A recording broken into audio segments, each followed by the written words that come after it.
Boy coming forward with allegations he was molested by the superstar. But when our Diane Dimond began to investigate, she uncovered a trail of lies. Diane? Terry, ever since the Michael Jackson child molestation scandal broke, we've gotten a constant stream of calls and letters from people making dubious claims about the singer. Frankly, we ignore most of them. But when I heard the facts of this story, I just had to go to Canada and check it out myself. And I'd like to make a confession about something that happened between me and Michael Jackson. He is only 15 years old, so we can't show you his face or let you hear his real name. But the 11-minute home video he sent hard copy several weeks ago could have become Michael Jackson's worst nightmare. Looking straight into the camera, using no notes, this boy proceeded to tell us in graphic detail how he and another teen were allegedly molested by the superstar. Like, he started just touching like our stomach and things, like he'd rub our stomach and then he'd get lower, and then that's when I started saying, like, what are you doing? He said, it's okay, don't worry, bodies are meant to be touched. But the boy wasn't acting on his own. He had help. A man who identified himself as John Templeton of Mississauga, Canada. That's a suburb of Toronto. He sent us the boy's videotape statement and even called several times to make sure we looked at it. Then I got a call from the boy himself. Diane Dimond. Over the next few days, I spoke with the boy for hours, and he never wavered. His story stayed consistent. The boy said he met Michael Jackson at a Canadian video arcade. He said he was supposed to spend the weekend with a friend, but when Jackson invited him to visit Neverland instead, off they flew in a private jet. This 15-year-old described in detail the people in Jackson's entourage, the layout of the ranch, and even Jackson's family home at Encino. Later, he would draw us incredibly detailed maps of both Jackson homes.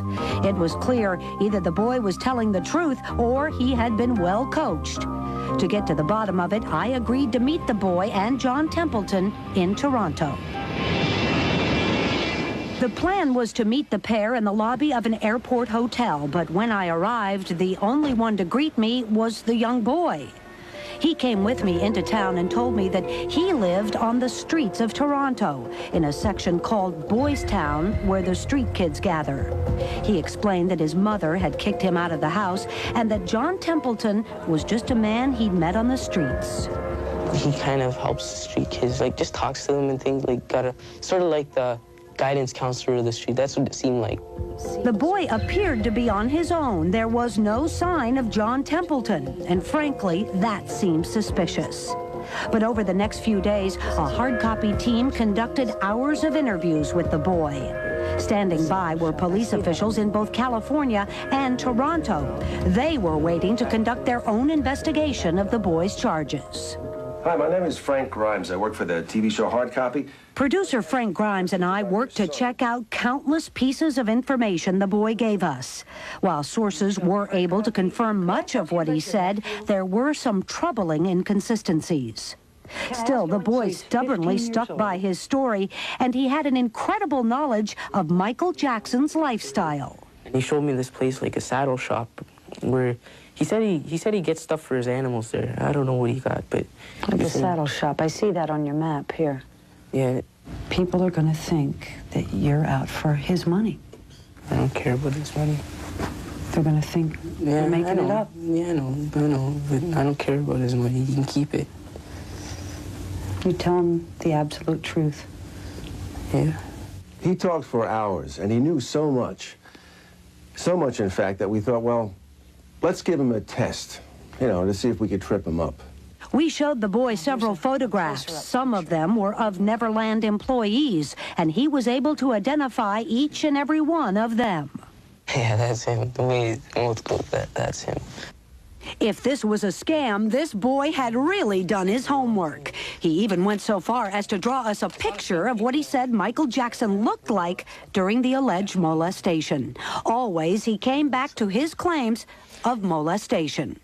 His eyes are big and they're dark, they're cavernous, like the sockets to go right in, But there was one thing I didn't tell the boy. I didn't tell him that for the last year, I'd been getting Michael Jackson-related letters from his same small suburb in Canada. The letters were supposedly from other young boys who also claimed that they had been molested by Jackson. 2 of the letters even included pictures of the boys. Well, someone was behind all this, but still, there was no sign of the man who'd sent us the original video statement of the boy. No sign of John Templeton. There's a Detective Campbell downtown. He doesn't know your name. He doesn't know anything yet. Okay. But he's waiting to see us. Want to go? Yeah. From the very beginning, the boy never asked us for money, and he repeatedly said he didn't want any money from Michael Jackson either. So what was his motivation? Well, he said it was simple. He said he wanted justice. And now he was about to give a sworn statement to the police. I want you to remember one thing. Just tell the truth. All right. We delivered the boy to the Toronto Metro Police Headquarters, where detectives from the Sexual Assault Unit had been waiting for us. I understand you want to speak to me, and that's okay. We're going to go upstairs and you can talk to me. Okay. Okay? Yeah. For 6 solid hours, police questioned the boy, took his sworn statement. He told them just what he'd told us, that superstar Michael Jackson had molested him. I found him fairly believable, too. While the boy talked with police, we continued our investigation. We had to find this John Templeton. So we drove out to the Toronto suburbs to check out the return address from the videotape he'd sent us. That's when we ran into somebody we knew. What the hell is going on?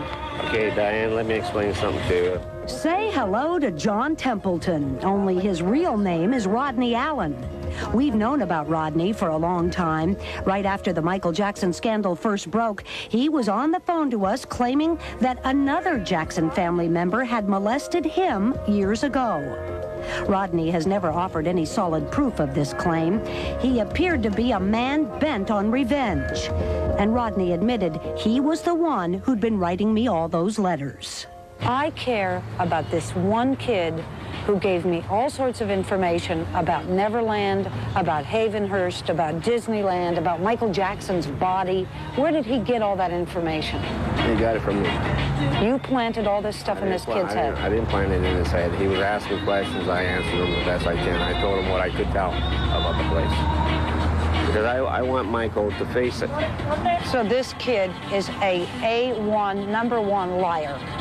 Professional. The whole story was a scam. A Toronto street kid meets a man obsessed with the Michael Jackson case, and the result could have been an international scandal. Meanwhile, back at the police station, the boy finally broke down. He admitted that he and Rodney Allen had made up the whole story. The young boy was lying. That's my belief, and as a result of that, he was charged, yes. Can you tell us what he was charged with? Public mischief. Well, the boy is still in custody tonight, and police continue their investigation of Mr. Rodney Allen.